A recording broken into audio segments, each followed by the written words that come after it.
My name is Steve Russell. I am with the Pine Island Oral History Project, and today we are fortunate to be in the home of Mary Frances Poppell. She is a genuine pioneer on Pine Island. The date is May 12th, 2025, and we are going to interview her about her fascinating life. I have heard some of the stories of her life here on Pine Island, and I think everyone will enjoy it. Good morning, Fran. Good morning. Can you tell us basically how old you are and from the beginning of your life to now? Well, I'm 93, and I was born in Punta Gorda. And when I was 6, my mother remarried a commercial fisherman, and we moved what was called then down the bay. Why it was called that, I don't know, but we went to Punta Blanca. And it was a little island with about 5 houses on it and a school. And the houses was like first come, first served. If a house was empty, you could get it.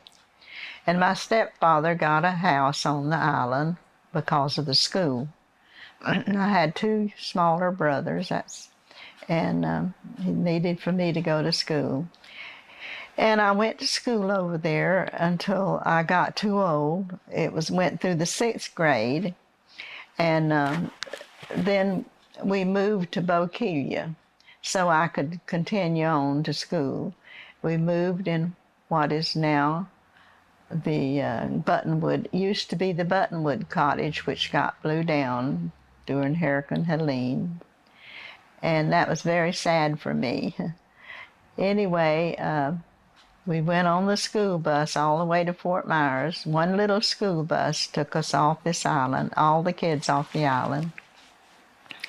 And there wasn't that many kids. They took the elementary kids to J. Colin English in North Fort Myers, and then the junior high and the senior high went over to Fort Myers, and there was only one of each school. And in 48, they built the Fort Myers High School over there back of Lee Memorial Hospital. Now, when you came back over to Bokelia, what year was that? Do you recall? I don't recall. I think you were about 10. I was born in 32, and I was not 11 yet. Okay. So that would be 42, 43. Mm-hmm. That Pine Island must have been a lot different back then. Oh, there was just a washboard road all the way to the corner here, the center. Uh-huh. And there was a paved road on into Fort Myers, but not really good road. But what about how many people would you guess would have lived on Pine Island in 1943? I would say on Matlacha and St. James, which we didn't go to St. James, the road was so bad. Uh-huh. But I'd say I would say that all 3, Matlacha, Bokelia, St. James, never had more than 2,000 people. I see. Yeah. Uh-huh. Yeah, that might have been a lot of them. I don't know. Because, see, we didn't get to go anywhere because we didn't have a car. Ah. And, but we just knew the fishermen, and there was the Bokelia, there was a Foster's store, and they lived where the restaurant used to be. And they must have been about 8 of us that caught the bus down there, 6 o'clock in the morning. And we didn't get home till 5:30 in the afternoon. Long day. School days was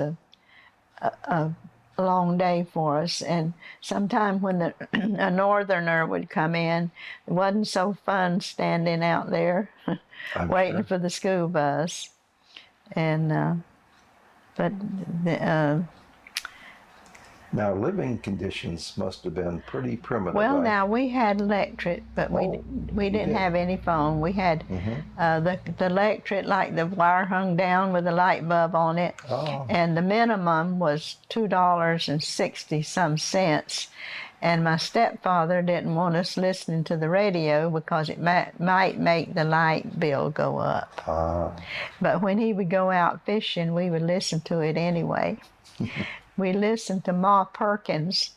It was like a soap opera, and we really liked that. And so that was something new for us because we didn't have a radio or anything on Punta Blanca. What about water? There was no We had water. a cistern. We had a rainwater tank, but we had a bathroom. We had an indoor bathroom. And now down the road went all the way down to Jug Creek, and there was a fish house down there, and it had an outhouse, and and most people did. But we had a indoor plumbing, and we had this real huge rainwater tank. But we did our washing on the rub board and boiled them. And good things like that. But we didn't know any better, so, it didn't matter. I mean, that was just a way of life for us. Of course. And now, that was during World War II. Was there anything different about World War II here on Pine Island? no, it was getting over pretty good when my sister's husband was in the war, and she stayed with us. And he come out about maybe 6 or 8 months after we moved to Boquilla, and she went to Mississippi with him. But there was, I guess there might have been a dozen of us on the school bus going into. Well, we picked up some kids at Matt Lachey, and he took kids everywhere. He took them to the Catholic school, the Haunches, and there was another kid that they took to the Catholic schools. And I believe that the bridge in Matlacha at that time was just a narrow it was a bridge. real narrow bridge, and if we was going over it, whoever got on the other side had to stop. And because the bus is the only one that could go over it. And some pretty close things there, Yeah, there's the fishingest bridge in the world. Right. And it was a quaint village. Now, at that time, most of the people, I am guessing, were probably engaged in fishing one way or another here on Pine Island. Yes. Or were there other things that they were doing? Well, there were, I believe you said, at one time there were a couple of sawmills. From here, between here and Boquilla, there was a couple of sawmills. Mm-hmm. That was the other industry here. I see. Mm-hmm. Did they take a lot of those logs? They must have taken them off the island. I don't really know, but I know they were working. Mm-hmm. But I don't know exactly, how many. Mm-hmm. But we used to see them with the truck piled up, just those long truck beds piled up with pine tree logs. Sure. And they were the native. Slash pines. Yeah. They were the long leaf. Mm-hmm. And but most of the people were probably involved in fishing of one kind or another. They were some kind of seafood. Were they? That was, of course, before the net ban. Oh yes. Mm-hmm. And that when the net ban came in, that made a big difference to a lot of people. Mm-hmm. Yeah, it hurt the fishermen very bad. Yeah. I'd say there's probably not but about 6. My neighbor tells me, because that's what they do, about 6 net fishermen around. Still? Mm-hmm. Oh. I know that's what they do. Mm-hmm. They do a lot of cast netting, and then they have fish nets. A lot for mullet or Mullet. other things? Mostly mullet. Yeah. Well, all mullet, that's what they do. Mm-hmm. I don't know about the others. Mm-hmm. I know my Steve, when he fishes, he gets grouper, he goes out in the Gulf. I suppose he probably told you all that. He did tell us about that. Now, you had 4 sons, as I recall. Is that right? What? 4 sons? Yes. Yes, I had 4 sons. I had 2 pairs of boys. In 48 and 50, I had one. And then in 55, I had a son. In 53, I had a son. Yeah, and they're all doing good. Paul's just retired from his paint and body shop in Cape Coral after 42 years. Mm. So he's having trouble adjusting. He's working on my house. It's like the Notre Dame Cathedral. It has to be worked on all the time. But that's the way these old cracker houses are. Right. You got to work on them all the time or they'll fall down. You've made a couple of additions to this one, as I recall. Yeah. Yeah. Yeah, the water came up during Helene, came up all in my whole house, ruined my bedroom, and anyway, just got that back where I can go in there and sleep. And now he's going to start on this one. There's one behind this wall.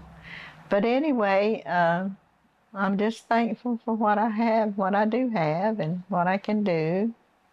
And you're pretty active, aren't you? Yes, and I was much more active at church, but I'm not been able to go on account of my back. And but I still paint, and I still sew, and I make jewelry, and cook for myself. I'm an old Southern cook. I like to cook Southern stuff, you know, and like what? Well, lima beans and ham. Uh-huh. I do that for one of my sons. Loves them. Well, all of them loves them because that's the way they was raised. Fish and beans, and they had good stuff to eat. I mean, they always had a balanced meal. They would eat any kind of vegetables, and always had vegetables. And they were big eaters. And it was like, for my husband always was too. And it was like cooking for a small army to put them all around the table and fill them up. I bet. What was your husband's name? His name was Wilson. But when he was born, his father named him Woodrow Wilson, and Calvin Coolidge was running for president.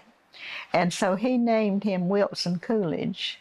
But his mother did not want him to be named that, so she called him W.C. Uh-huh. And then when he was old enough to be drafted in the Army, well, they had to have a name, so they gave him Wilson C. And but it was shortened to Dub, D-U-B. And that's what we all know him by, was Dub. But, yeah, his mother never liked Wilson Coolidge. Uh-huh. Yeah. And he, for a time, worked in a fish house, right? You lived in a fish house. Yes, that's how I met him. Right. Well, he drove, he worked, he was from Perry, Florida, and he was a fisherman, and they would live on the boat sometimes for a few days. Anyway, him and his 2 friends come down here to fish because there was more fish here than there were off of Steenhatchee River. Anyway, when the fishing went not good, well, they went back to North Florida, but he got a job in a fish house at Fort Myers Beach for the Bonita Fish Company. And he drove their truck and he picked up fish at Fort Myers Beach and here in Boquilla and clear down to Everglades City. But when he come to our place is how I got to know him. And then when we decided to get married, the fish house job was open. And so every fish house attendant lived on the premises. That's what you had to do. They were always living quarters where the fish house was. So we lived at the fish house at Boquilla, and we had our first child there, which was born in Punta Gorda, because we had to go all the way up to Old 41 and then go to Punta Gorda. And the deal was that when he took me up there a month before I was going to have the baby. Every time I'd make a noise, he'd say, "I'm taking you to Punta Gorda tomorrow," because when I was little, we had a Granny Flowers, and she was a midwife, but there was a hospital there too. So he took me there a month before the baby come, and the deal was that when I went to the hospital, that she would call his boss in Fort Myers, and he would come out and tell Dub, and then he could go up there. So anyway. Well, now, you were pretty young when you got married. Yes, I was 15. Wow. Mm-hmm. Was that probably wasn't that unusual back then? No, and I had a child when I was 16, and I said he was 8 years older than me, but I said he raised me well, because he was a very good husband all the years, worked hard, devoted father, and he just was a good man. Yeah, never drank, smoked some, smoked too much. But anyway, everybody did back then, you know. Yes, that's true. Yeah, and we were married 57 years. Wow. And we had a 50th wedding anniversary that the kids really made a big deal over it. We renewed our vows and at the church up there in North Fort Myers, or Cape Coral. And it was very nice. We have a lot of pictures of that. And you must have had some interesting weather events here, hurricanes and so forth. Yes, Can you tell us about some of those? We didn't, over on Punta Blanca, we didn't realize that there was a hurricane, if there was, while I was there. And they had these buoys that the Coast Guard would throw out with yellow plastic or something on them, you know, to let us know the hurricane. Oh. And at Punta Blanca, Boquilla, we had a little radio, and different ones knew. But we had one hurricane, I forget, back there, I don't know if they even named them.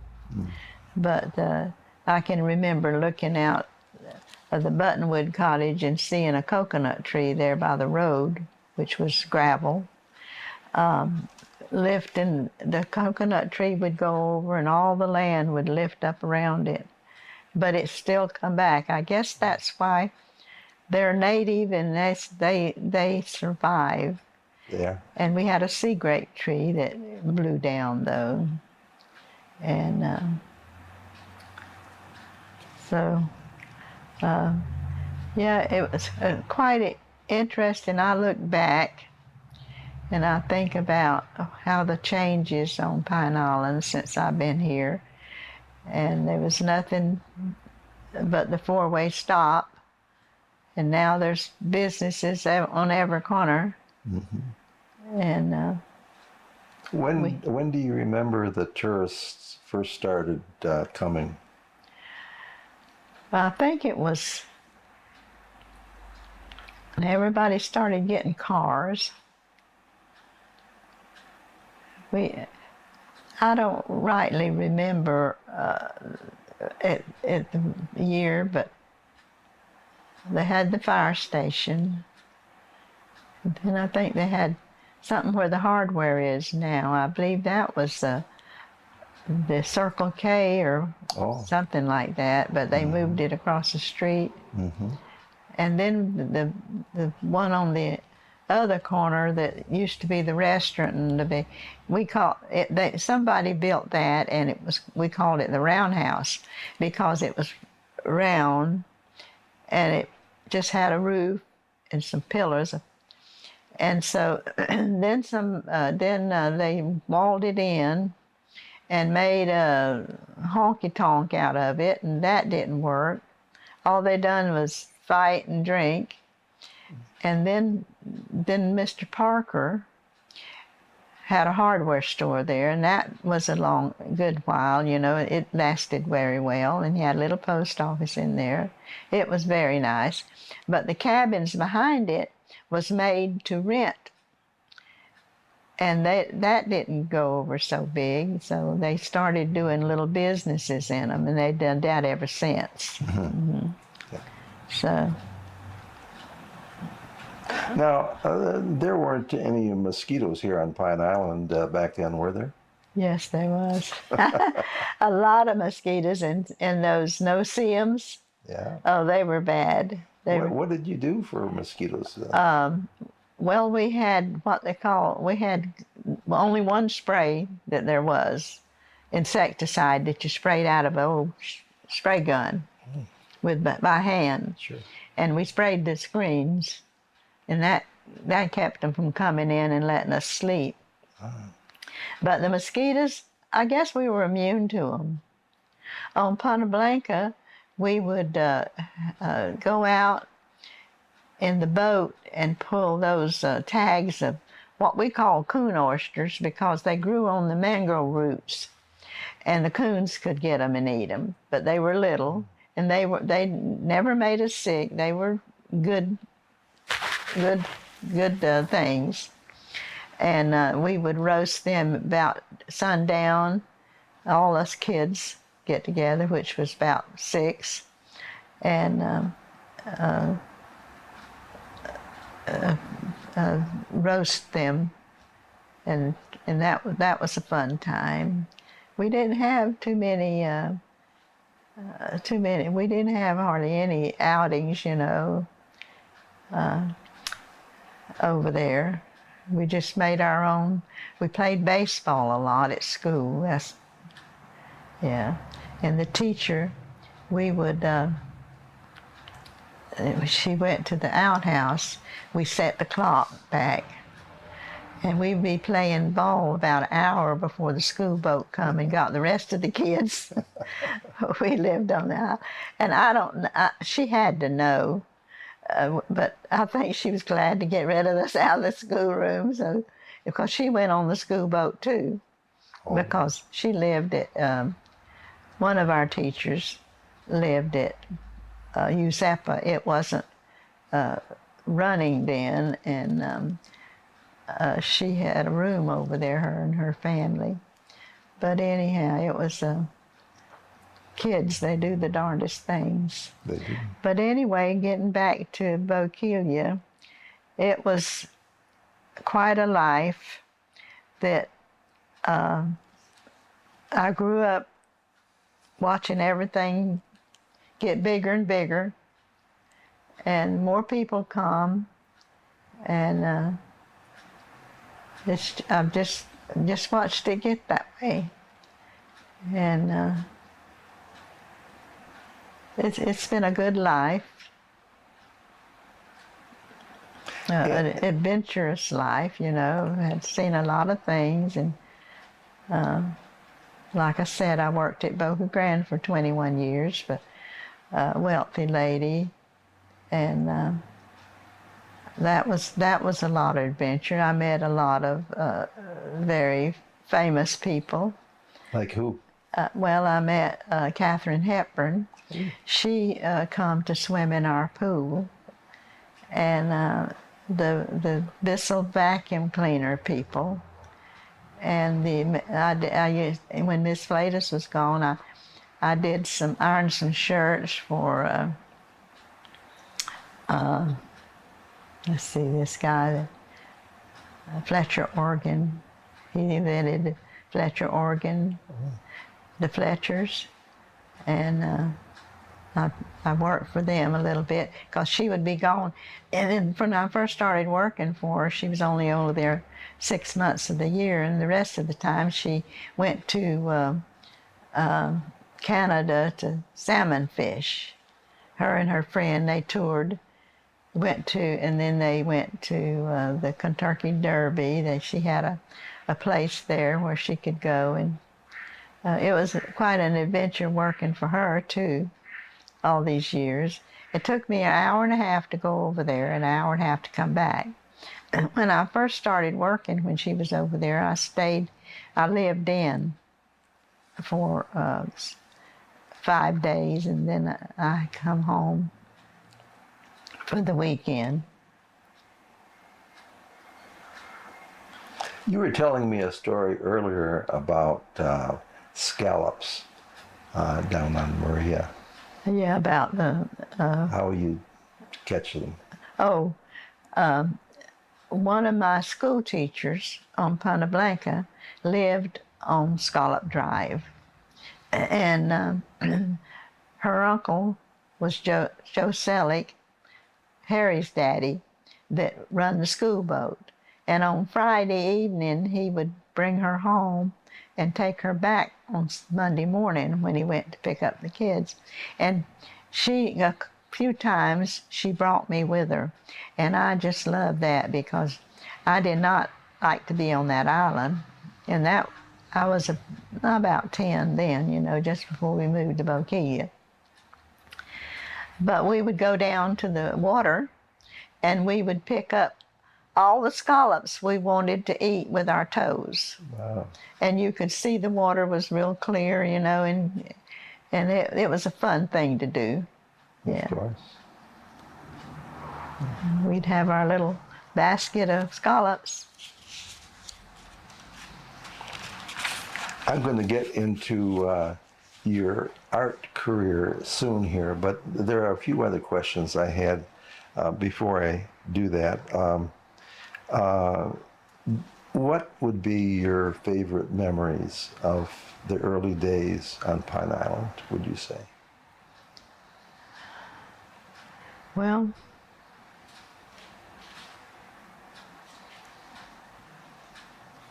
really, it was mostly routine. Mm-hmm. I think my favorite memories was meeting my husband. And getting to, he would take me to the movies in Fort Myers, and we would he had to get somebody to stay at the fish house. He got Jack Spearin, and he was a young man then, a young boy, and we would go to Fort Myers to the theater, and we wouldn't pass a car. It would be like 11 o'clock at night getting back. And we wouldn't pass a car from Fort Myers all the way to Boquilla. Wow. So there wasn't many people here. And if they were, they weren't out at night. Sure. But, and I liked to go to school. But we had that, like I say, the little school bus, and it was a washboard road, and our heads would go bouncing up sometimes to the top of the thing. Wow. And And Johnny Haunch, we went to school with him and Vince. And Vince is passed, but Johnny's still living, and his sons. And we were just kind of a close-knit bunch of kids because there wasn't that many of us. But we used to, Jim Howard would come and get us for Sunday school. And the place where the church is now, it was a little school. But after the year that we moved to Boquete, I went there for about a month, and then school was out. And they never had school there anymore. But they had the church, and it was just a middle building. That's all there was there. And there was to be like just 2 or 3 of us maybe in one class, and the adults had their Sunday school in the building, and we would sit out under the oak trees, and that was nice, and have our Sunday school. Mm-hmm. And let's see,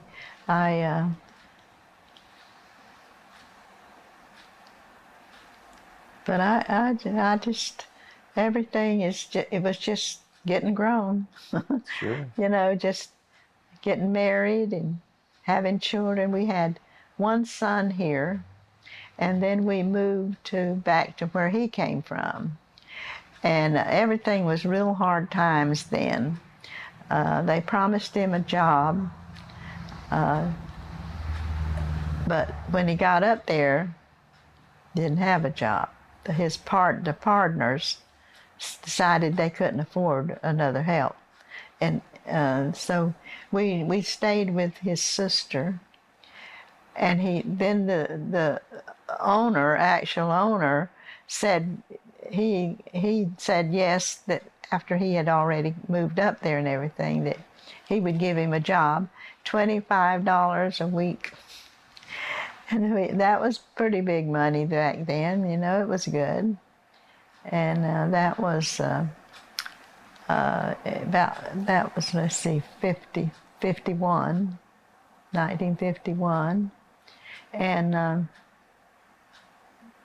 And we had another son there. And then we moved to Waycross, Georgia, to work in a fish market. That wasn't very good, so we moved back to Steinhatchee River, and he worked in a fish house. And then we decided to come back to Pine Island. So we came back, I guess we was up there a year and a half probably with all of that.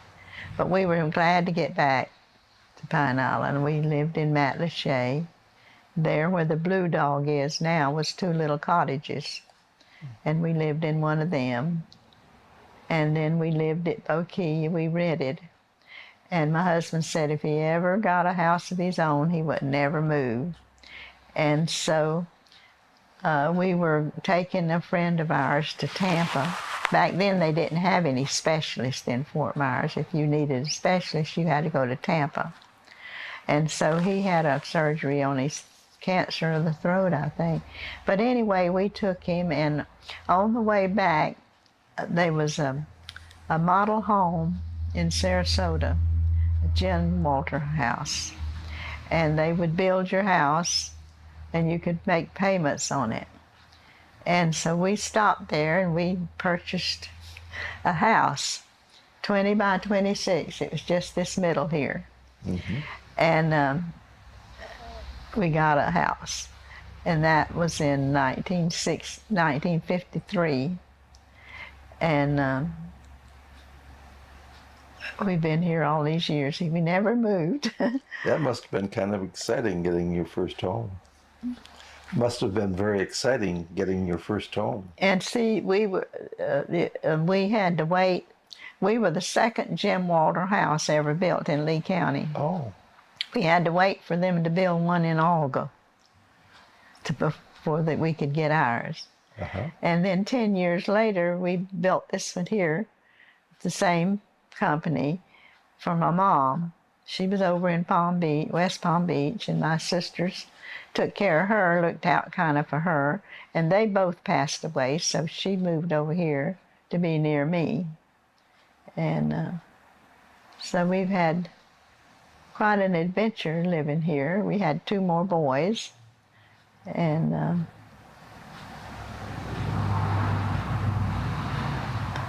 my husband fished, and I stayed home and took care of the kids mostly until, I guess, the youngest. I cleaned people's house sometimes, took him with me, and then I did laundry for anything I could do, you know. Back then you starched and ironed all the clothes, even the pillowcases. And so, anyway, then when the kids went to school, I got a job at, I worked at Lee Memorial Hospital for 10 years in the cafeteria. So, and then my aunt come from West Palm Beach. She worked for this lady I worked for 30 years over there in Palm Beach. And I decided I didn't want to work at the cafeteria anymore, and I was working sewing in the back of a fabric shop. And she said, I'm going to have to quit coming over here with her and retire. And she said, why don't you go and get my job? She said, it's a good job, and I'll teach you to the trade. So anyway, that's how I got that job over there at Boca Grande with the Mrs. Flatus. And it went on, and I worked over there 21 years. The last year I was house set after she passed away till they sold it. And $480-some thousand, back then, you know. That was a lot of money. Yeah, that was 98, I think. Then we had our 50th wedding anniversary, and then later on, my husband got sick, and he was sick for a couple of years, but like a shut-in, you know. We were limited where we could go and stuff because of his breathing, but he always had a good attitude. And hospice used to come here, and they said they didn't mind coming to our house because we were so positive, you know, and always had a smile for them. And I guess they were happy, you know. That was nice. Sure. But in your 50s, you got involved in art, and in a big way. Yeah, in the later 60s. Oh. And 70, I did a little painting all along, but I really got into it around 2000. Oh.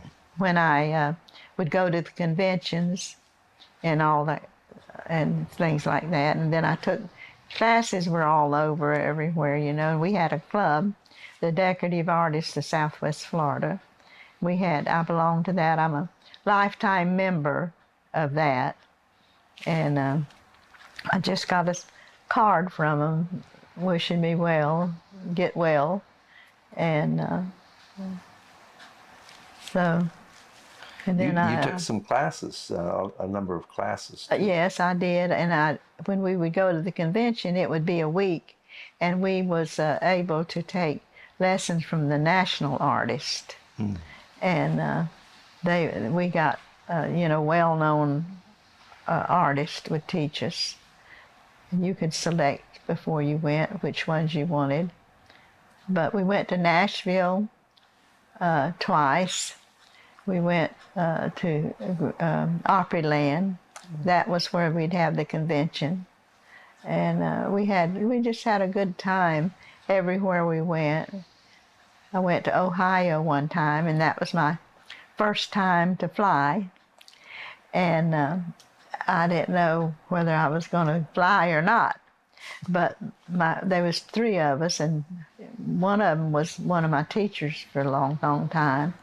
And her husband worked at the airport, and he got us some real good deals and it was just, we didn't have to change any place. We just went there and come back. And the next time that I flew, though, we had to go to Atlanta and change plan and wait, you know, and everything. I didn't care for that much. But that's the only 2 times I've ever flown. Oh. Yeah. I'm not crazy about it. I would be less crazy now of all this stuff I'm hearing about. They need everything updated. Yeah. True. But anyway, I had some very, very fun times and going to my classes. And I have seen some of your paintings. They're really extraordinary. Very, very good. The ones I saw, I think, were acrylic. yeah, there's a few oils. I did some oil, but I don't like oil. But the kind of oil painting that I did was called oil rouging, and you don't put a lot of oil on it. That star up there in the corner, that's oil. It's done on a floor tile. We're going to show some of those later at the end of the interview. But go ahead. And but I do, and on cloth I had fabric paint, and there's a shirt over there that I painted over there at the house, and I do mostly acrylic, and that way I can fool with it, fiddle it with it, and paint over it and stuff. Now I do all my feathers in acrylic. First I spray them with a clear glaze, and then I paint them with the acrylic, and then I spray them again with the clear glaze. And so. How did you get started painting feathers? Well, my son they went down to Naples or somewhere they always kept in touch with their graduating friends, and they would go there. They went to one reunion or something, and these people had a picture of somebody painted on the feather, and they had 3 feathers together, and they painted a big fancy fish on it, and they took pictures and brought it back. And Wayne said, "Mom, why don't you paint on the feather?" And I thought, no, I'll never do that. And so I had one that I kind of messed with a little bit, and it looked all right. And I thought, well, maybe that wouldn't be so bad. But people kept bringing me, they brought me the osprey feathers. But so, do you ever paint turkey feathers? Yes, that's on a turkey feather. Ah, yes. Yeah, we're going to show that in a little bit here. Okay. Well, I think we can wrap it up, and then I will get the camera set up to record some of the artwork that you have here. Is that all right? Okay. Okay. Okay, now we are continuing with our interview with some of the art that Fran has done over the years. What is this? That's just a star on a floor tile. Ah, okay. And this is a table. Amazing. Has a drawer in it. Look at that. Wow. Look at the detail there. That's incredible. And then these? They're oil. Oils? Uh-huh. That one don't show up so good, the bird. Uh-huh. They're all pretty. And we have some more over here. Yeah, this is a maha on a turkey feather. Mm-hmm. And this is that bird, and this one's almost the same. That's a turkey feather. An egret on a turkey feather. A common egret on a turkey feather. Yeah. This is a sand dollar. Oh, that's beautiful. Gee, is that acrylic? Mm-hmm. Very nice. This is a gourd. And you made that, right? With It's decoupaged leaves. uh-huh. They're Buddha leaves and magnolia leaves Oh. that you can only use because you take them. Oh, look at that. You render that. They're transparent. You render all the meat off of the leaf, Oh. and then you There's decoupage them. a lot of work involved there. Yes. And that's a gourd. That's Yes. made out of a gourd. And then that's pine needles around the top. Uh-huh. Put boreholes around the top. Wow. Yeah. Yeah. And you made this too, didn't you? This table. Yes, this. Wow, look at that. That's German folk art. Oh. Very nice. This is Mexican folk art. This is incredible. Wow, look at all those. This is just Tukey stuff. Uh-huh, uh-huh. I'm not really. You have something over here you Yes, did I with have the- a shirt I painted over here. Oh, okay. But over on the end here, you've got some Yes, colored pencil. yes, I have. This is colored pencil. Uh-huh. Wow. That's acrylic. Sign on the door. Uh-huh.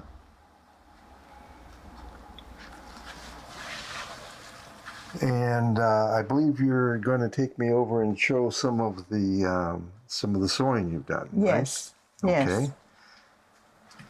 All right. I'll Well, go with you. Yes. That's your key? Mm-hmm. Okay. I'll just fall behind.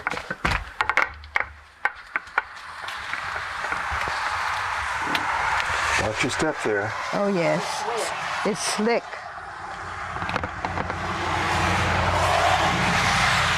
I'll go get the garden.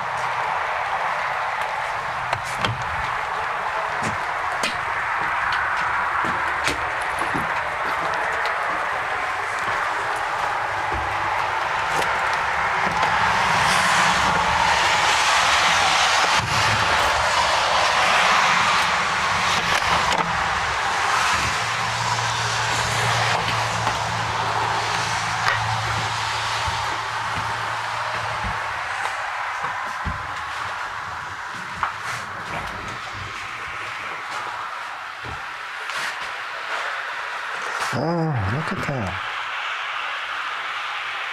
Beautiful. Wow. Oh, wow. This is my sewing. This is a purse I made out of A purse. a pair of blue jeans. That is so neat. Oh, you are so talented. I'll show you a sweatshirt.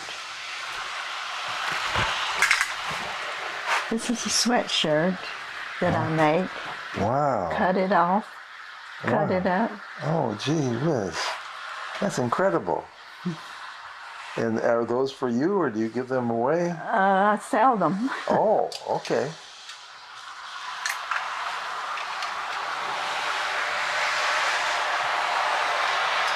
That I painted that.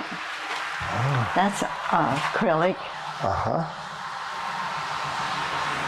And a closet full of ideas. Yes, indeed.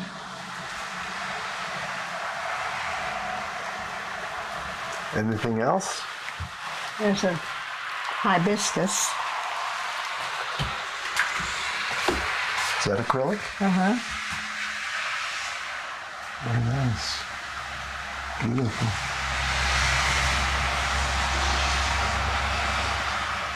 You're a very talented lady. Don't fall Yeah. over my junk. But I have scads machine. That's the sergers. Uh-huh. I have embroidery machines. I do embroidery on fabric. Oh, And I sew. you've been busy with sewing and painting Uh-huh. for a long time, haven't you? Yes, I have. Many years.